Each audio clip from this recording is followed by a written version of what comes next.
Taarifa ambayo imeendelea kuwaumiza walimwengu sana na haswa katika bara la Afrika, yani kiasi kwamba utamaduni ambao tayari tumezoea kulelewa na wazazi na watu wetu wa karibu ni tofauti sana. Kiuhalisia sasa hivi kumekuwa na wimbi kubwa la wanaume kutoka katika uhalisia na kujikuta kwamba na wao wana uwezo wa kubadili mienendo na wakaishi katika mfumo wa wanawake wanavyotaka. Sasa nafikiri kwa mapenzi ya jinsia moja ambayo kwa hivi sasa ameendelea kusheheni barani Afrika, lakini pia na nje ya bara la Afrika, tena wahodari zaidi walioweza kutuletea haya maswala na kuhakikisha kabisa kwamba wanafanyia promo wamekuwa ni wazungu ambao bila shaka wameweza kulipa jina la LGBT, yani ilikuwa ni lesbian, gay, bisexual, transgender, yani ikiwa ni swala ambalo linakubalika, yani mapenzi ya jinsia moja.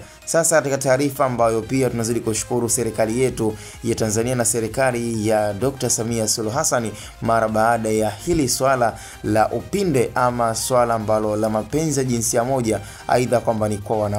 wanaume na wanawake kwa wanawake, yani mapenzi ambayo itakuwa yanahusiana kwa mwanaume kujihusisha na ushoga, lakini pia kwa mwanamke kuweza kujihusisha pia na utomboy, yani katika swala ambalo ni la usagaji kwa mwanamke na mwanamke mwenzie. Ni swala ambalo serikali yetu Tanzania inaongozwa na Rais Samia Suluhu Hassan, Amiri Jeshi Mkuu, ameendelea kulani vikali, na hata katika ule mswada na mjadala wa Marekani na hata pia kwa bara ambalo pia limeonekana kabisa kwamba kwa sasa hivi limekuwa likifuatiliwa sana na bunge la Ulaya, basi ni bara la Afrika, ili mradi waweze kukubaliana na mapenzi ya jinsia moja, na ikiwa limeweza kupewa kwa jina la LGBT kama nilivyoweza kusema awali kwamba ni kirefu ambacho kinaenda kwa jina la lesbian, gay, bisexual, transgender. Yani ni swala ambalo kiuhalisia katika bara la Afrika ni swala kwa hivi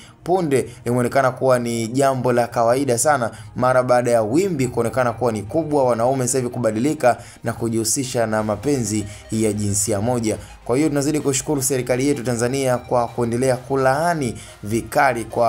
wale wote ambao tunasema wamesha left group na tayari wameshatoka katika ule uhalisia waliokuwa nao wa jinsi walivyoweza kuzaliwa. Kwa hiyo ni taarifa ambayo kwa hivi sasa pia kwa kila mzazi hawezi kufurahi, kama vile ambavyo nimeweza kukuletea hizo video ambazo umeweza kuziona. Ni video ambazo ukijaribu kuziangalia ni wanaume lijali, wanaume ambao kiuhalisia wana uwezo wa kesho na kesho kutwa kuja kutengeneza vizazi ambavyo vinaweza vikawa ni bora na vikawa ni msaada mkubwa katika taifa letu la Tanzania. Lakini cha ajabu wanavyovifanya na wanayoyaendekeza na wanayoyapitisha katika miswada yao ni swala ambalo kiuhalisia hakuna mtu ambaye anaweza kapendezwa na swala ambalo umeweza kuliona kwa siku hii ya leo. Kunazidi kuishukuru serikali ya Tanzania kuweza kulaani haya matukio ya mapenzi ya jinsia moja. Cha msingi tukutane kwenye idara ya comment. Ni Hatboy Media.